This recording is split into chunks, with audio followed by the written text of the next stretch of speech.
اقول لحضرتك بس كلمة مصر دي معناها ايه يا سيدي الفاضل؟ يمكن الناس مش واخده بالها. بس مصر دي 3 حروف، صح به؟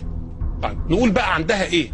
عندها عشان نعرف الناس دولت كويسين ولا ناس وحشين ولا عارفين يديروا ولا بيتنقلوا على عينهم مفيش حاجه، نعرف الدنيا فيها ايه. واحد، كلمة مصر معناها 1,000,000 كيلو متر مربع، 238 مليون فدان، 3500 كيلو متر بحر ابيض وبحر احمر، 1100 كيلو متر نهر النيل، 450 كيلو متر أذرع نهر النيل، 162 كيلو متر قناة السويس، 11 بحيرة طبيعية، أكبر بحيرة صناعية بحيرة السد العالي 500,000 فدان.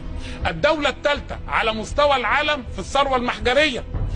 دولة في سيناء فيها مسارين مش موجودين، زي الكعبة المشرفة موجودة في مكة وقبر الرسول الكريم في المدينة. انت عندك هنا حاجتين مش موجودين في دول العالم كلها، مسار خروج اليهود ومسار العائلة المقدسة.